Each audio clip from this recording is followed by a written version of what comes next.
All right. Good evening, everybody.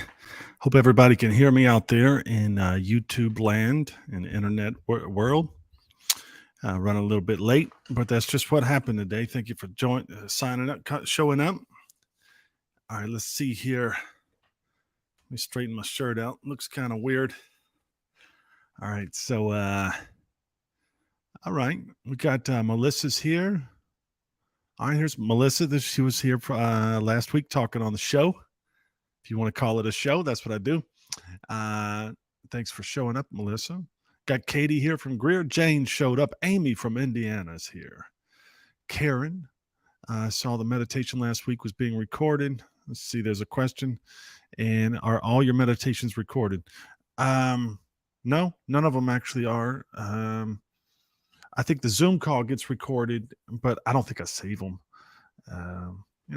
We just keep on meditating. So I don't have them recorded. Mountain Dew's here from Vancouver, Canada. All right, German Shepherd Mom made it. Nico from Vancouver, Canada. Got everybody likes to show up from Vancouver. So in case you guys, some of y'all weren't on here, Dana's here. Din from New York, thanks for showing up. In case some of y'all weren't on here, we had Melissa on here that spoke last week about her how meditation saved her life, pretty much. To make a long story short, if you're interested in hearing about that, you can go through my channel and you can find that video through one of the live streams we did last week. And then Wednesday, we did the 4-hour pineal gland meditation. If you weren't a part of that, you definitely missed it. And if you were a part of it and you fell asleep, that's all right, too. You showed up. So that's half the battle. But a lot of people made it through on the other side.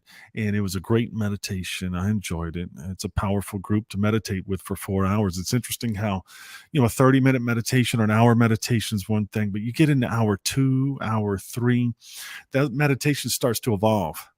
You get into hour number 4 and it just takes on a new thing. Pam showed up from the Bluesville. Yes, the number one blues fan I know from Travelers Rest, South Carolina, Greenville at least, for sure. And the pineal gland meditation. If nobody was here if some of y'all weren't here for that, you missed out. We had about 50, actually there were 49 people that showed up. And by the end of it, we had 35 people. So 15 people jumped out of it within 4 hours. But, and I don't know how many people fell asleep during it, but that's okay. We had a good group there, and it's one of the best groups we've had. So I appreciate everybody showing up for that.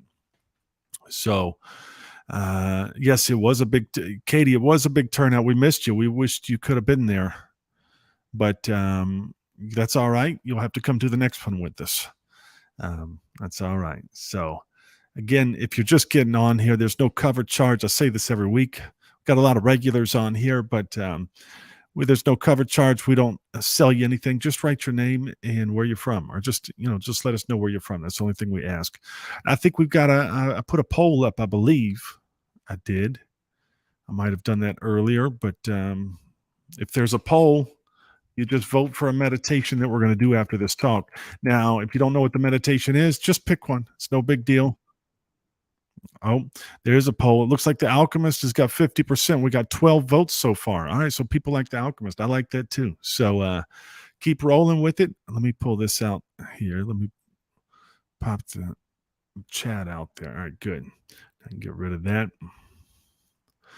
All right, so a couple things I was going to talk about. I did a meditation last night that was it was pretty powerful for me. It was a short meditation. It was only like 35 minutes long. It was let's see here. I got to hide these comments for a second because they start to get distracting. But so I did a powerful meditation I was going to try to share with y'all. And also I wanted to say thank you to Melissa. She was here. She said hello. I did mention her earlier, but I wanted to say thank you for coming on and doing it live here. I think that made it a better experience for everybody. And maybe we could bring her back on and she can tell us more. She's got more stories outside of just that. So she's an interesting meditator for sure. But I wanted to share a meditation that happened last night with me. And it was only like a 35-minute long meditation, but it kept me up late at night. I got done with the meditation and it just kept on. Like my brain just started firing off. I was up really late last night just thinking about this. All I was doing was just thinking. But this is what I came up with. I'm going to try to go for it. I might totally fail. Fall on my face. I may be talking about this a little bit too soon because sometimes you kind of have to let it marinate in there for a while before you can kind of start to spit it out. But yesterday I had a meditation and I found an experience that, or not an experience, but I had an experience that there was a memory that came up that happened a long time ago when I was a little kid. And it was nothing really that profound, but it kind of made me think about it was a memory that I didn't forget about, but I definitely haven't thought about in like 15, 20, 30 years, maybe since I was maybe even a little kid. I do remember it because it showed up in flashback in my eyes really quickly of it's very familiar, but I just haven't thought of it. It's so long. That's what meditation does. It kind of what I started to realize last night, it starts to pull these things out of a file cabinet that you've been holding on to. And it was a traumatic experience that I had when I was a kid. Now, it wasn't traumatic. When most people say traumatic, they think of like, oh, well, I saw someone get murdered, or I was, sexually abused as a child or something like that. It wasn't anything like that. I personally, within this meditation, I started to realize that a traumatic event is really an event that you decide to hold on to. Because otherwise they never call it traumatic if you don't hold on to it. But it basically, when you come on, sorry, I got to fix one thing here. So basically, when the traumatic events can be a thermostat, kind of like anywhere from like, someone honked the horn at me and in the middle of traffic, and I've decided to hold on to that for some reason, all the way to I was sexually abused as a child or something like that. I've never been like that, but I'm just stating that could be a whole range of it. And I personally think that it's whatever you end up holding on to is what a traumatic event was. So this was a traumatic event for me. I was a small child. I came out and I just remember my mom screaming at me, and I can't even remember what happened, but this came out. And one thing that I realized within this meditation was the memory came up like over here, like it was here, and I saw it and I was like, oh yeah, that's very familiar. But then there was an emotion that showed up, and this emotion, I say emotion, or this it's almost like a color in a way. This emotion was similar to a color. I mean, it's hard to describe because only I've seen this color. It wasn't an emotion of sadness or depression or laughter or happiness or anything like that. It was kind of like a cake. It had a lot of ingredients. And so it had its own unique color that it's hard for me to describe. It wasn't just green. It was a certain type of green. And it's a unique green that I've never seen before. Now, this wasn't an actual color that I was seeing, but I'm just trying to make an analogy into what this emotion was. And to me, that's what it kind of was. This thing showed up, this memory, and then this emotion showed up, which I can try to relate to like a color. And so once those two things collide, and that's what meditation does. All right, so let me back up a little bit. Like I said, I probably shouldn't have been talking about this now, but I'm going for it anyway. So the meditation pulled up this memory that I haven't thought of in a long time, and the meditation also pulled out this emotion that I haven't thought of or really experienced or brought to the forefront in a long time. But what we do is when we have traumatic events, when there could be a range of things, and normally you think of trauma as a very intense thing, but it could be a range of things. But when we have a traumatic event, and the way that we deal with it and why it becomes traumatic is because the event happens and we have a hard time dealing with it. So what we do is we separate the emotion from the event, and then we file them away in separate cabinets. And so then they start to get pulled out at random times on their own. You may pull the memory out without the emotion, and you're okay with it, because you've separated the two, and that's how you've been dealing with it. But sometimes that emotion that you put away in a file cabinet is you can attach that emotion onto different stories throughout your life, and so you could keep stacking up stories that are associated with that emotion. It's that traumatic event that because you didn't deal with it, you've decided to hold on to that emotion or that certain type of color. And it's hard to explain those things within a meditation. But now I hope I'm making sense. So when this memory came up and then this emotion that got attached to it, it's almost like I had an understanding of the whole thing. I understood. It was like within an instance, I had a big understanding of it. It's kind of like a lightning bolt kind of striking. When those two things come together, the memory and the emotion attached to it, then it kind of opens up this kind of vortex of like just an immediate like, oh, like you put the two ingredients together and here's the end result. And it's all said right there. It's not something that plays out in front of you that you have to study like a book. It's just understood. And that's what I think they call having an understanding or an awareness.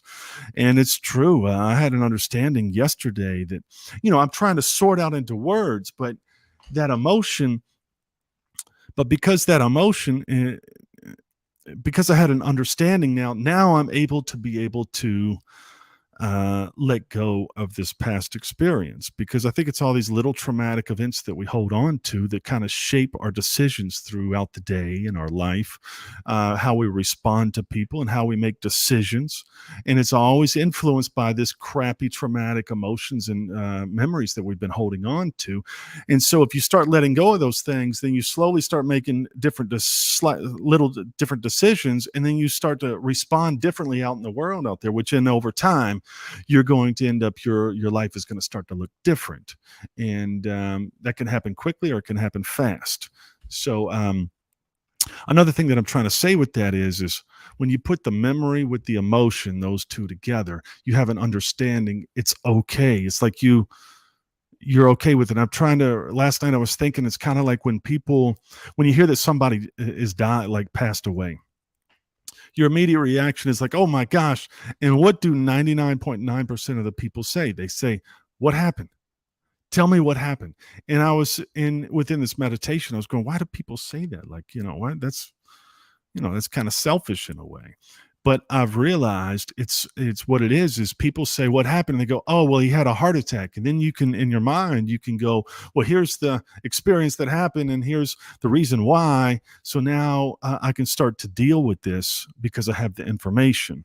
And so I can start to deal with it in the sense of, well, he was 450 pounds. He did smoke cigarettes along with being overweight and ate at McDonald's every day. So now you can kind of justify why he passed away. So it makes you feel better. And so that may be kind of a morbid example, but I'm equating that to these traumatic events that we hold on to. When you meditate, it pulls out of the file a memory. And then when you meditate, it pulls out this emotion that's stuck in a file somewhere. And it finally connects the two that you haven't done in a long time. And so you can sit there within the meditation to where you have an understanding. And when you have the understanding, you can start to feel better about letting that go instead of holding on to it. And so that is, I think that's what I'm trying to say with that.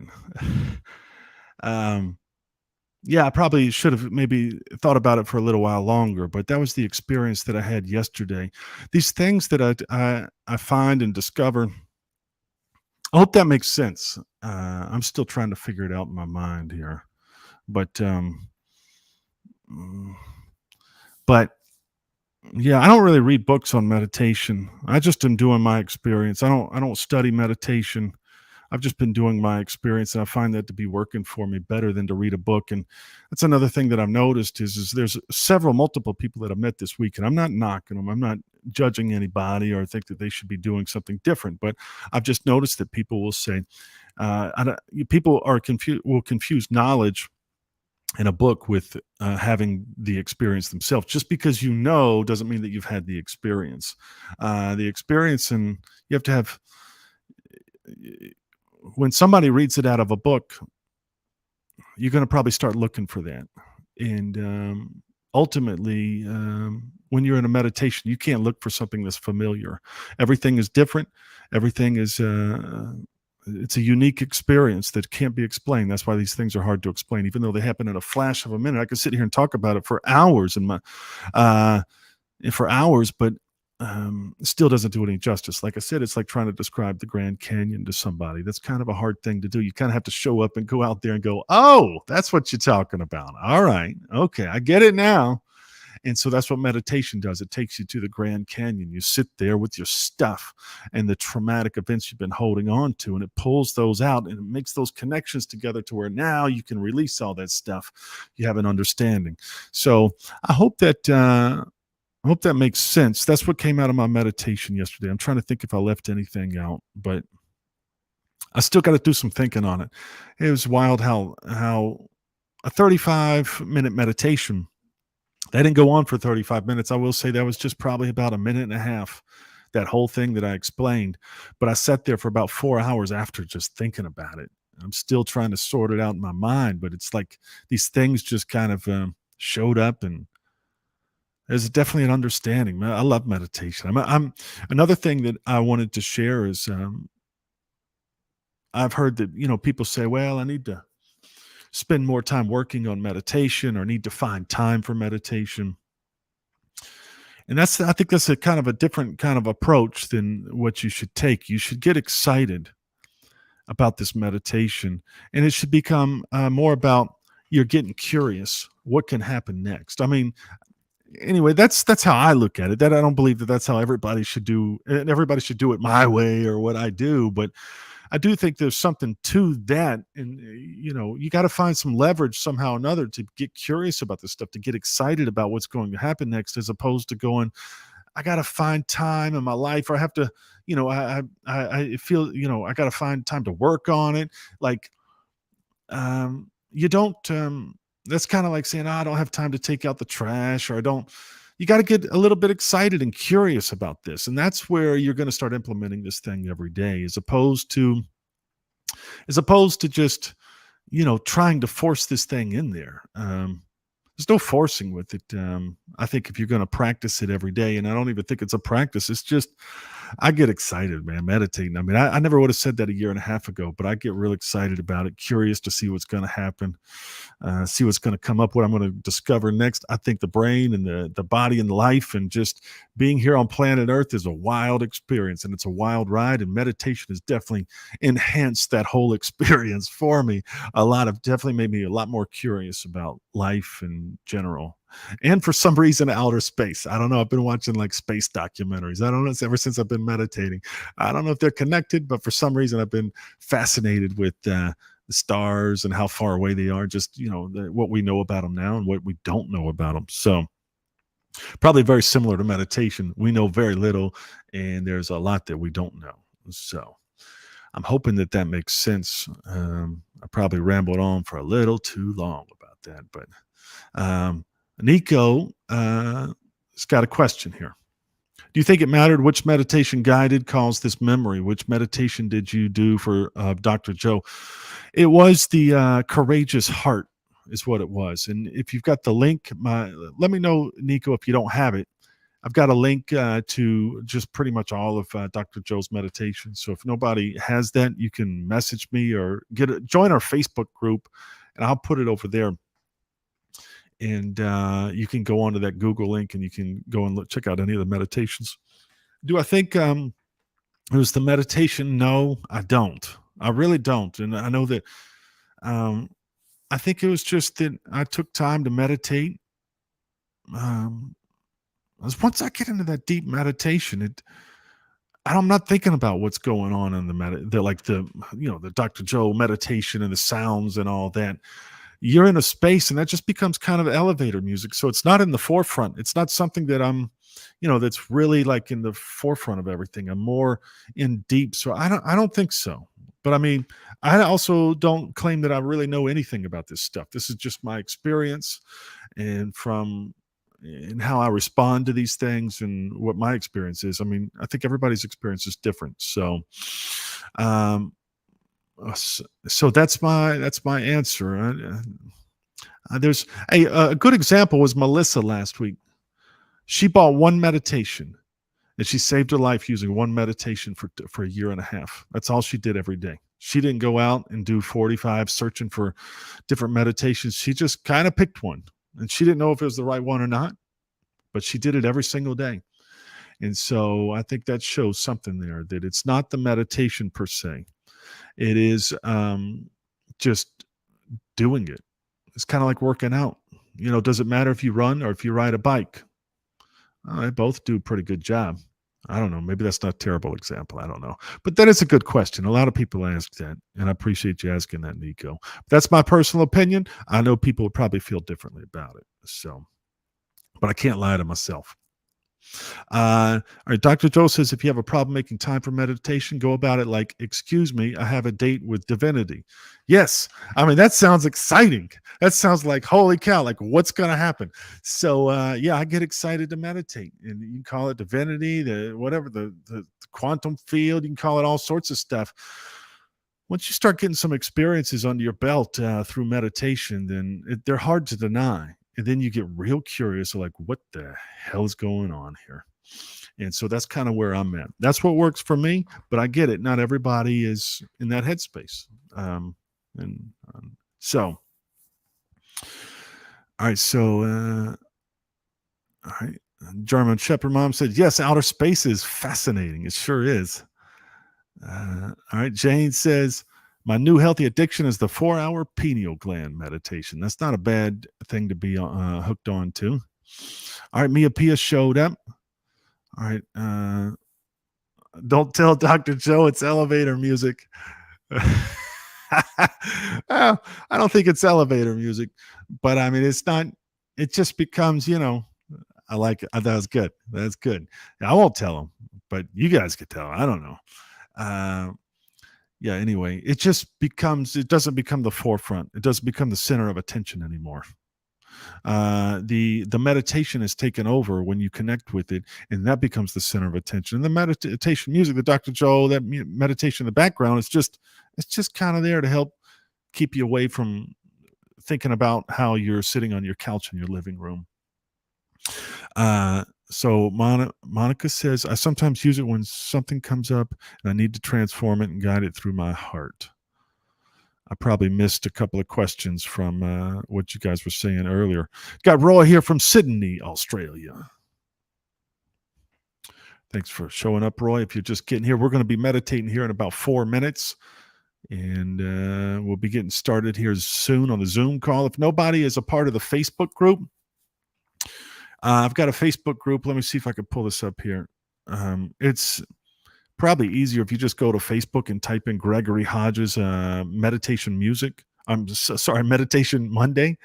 And if you do that, then it's probably easier than writing this down. But this is the Facebook group, or you can just search through Facebook, Meditation Mondays, Gregory Hodges, and that'll pull up, join the group. And that way I do some meditations. Sometimes on Wednesdays, I do some midnight meditations. That's what I call them. But we definitely have been doing this every Monday, and it's been working out good for people. I talk from 7:30 until 8. And then at 8 o'clock, we do a Zoom call where we do typically about an hour-long meditation, 45 minutes, hour 15, just depends on what the poll says. So speaking of which, we need to check the poll. If nobody's voted, I've got a poll going on this YouTube channel of which meditation we're going to do. So I want to recommend that everybody go and check that out. Let's see where we're at with the poll here. All right. So we got 20 votes, and we got 29 people in the YouTube channel right now. So we got an arithmetic problem here. There's 20 votes. So we got about 9 people that need to go over there and do some voting so we can figure out what we're going to do here in a few minutes. Which meditation? If you don't know which meditation to do, then just pick one that sounds good. YouTube provides a poll. I thought it was a good idea. If you don't know what it is, just pick one that sounds good. It's like going to a music store and don't know what any of the music is. Just buy one by the way the cover looks. We got 20 votes. We got to get 9 people over there to do some voting. And so synchronize your energy to abundance is in a second by 9. It's down by 9%. The Alchemist is at 36%. So we got 22 votes now. 2 people got the courage to go over there and press a button. It's the internet. Just have fun. Come on. It's not hard. All right. Don't be scared. We're not going to find you. All right. So it's almost 8. So what I'm going to do is I'm going to pull up the Zoom call, and then we're going to get started on the meditation here in just a minute. But keep voting. I got 22 votes still. All right. Oh, that's not what I want. All right, give me a second. I messed something up.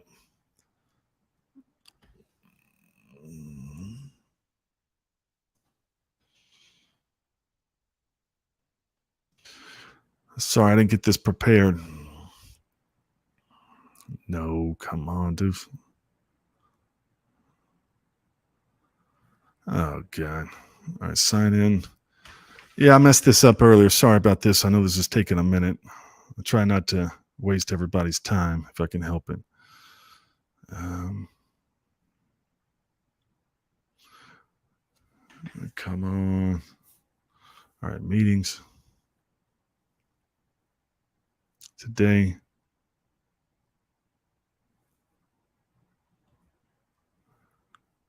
All right. All right, here we go. I think I got it together now. All right, sorry about that, guys. So this is the permanent link that we do for Mondays. If you guys want to share this or hold on to it, and we normally get the meditation started around 8. So it's 8 o'clock now. Sorry for the little delay there. Come join us on this link. Let's make sure people are getting in over there. And let me start the meeting here. All right. All right, people are coming over. I will start to let people in just a moment. Let me get things organized up here. All right. And it looks like we're going to do, we only got 22 votes with 30 people. If anybody wants to vote, last minute voting over there on the poll here on the YouTube channel. If you're on Facebook right now, then you got to come to YouTube to be able to see the comments and to be able to get the link, unfortunately. So come to my YouTube channel. I'm going to leave it up. And there's a Zoom link there. And again, this Zoom link is good for every Monday at 8 o'clock. So whether you get it here, or if you just want to show up at 8, you can do that and come in. But it looks like we will be doing the Alchemist today. Let me let some people in.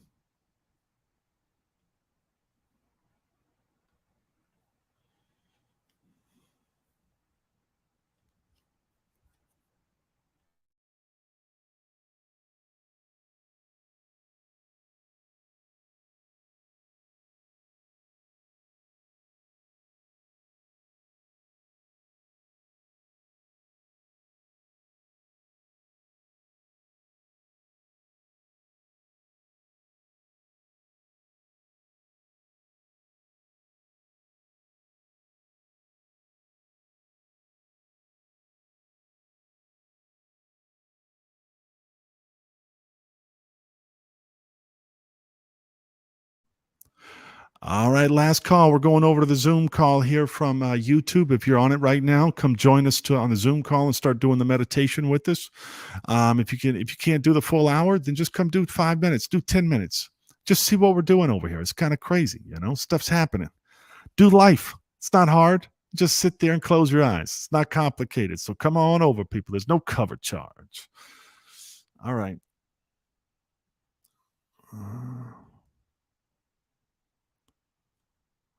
All right, we got people coming in.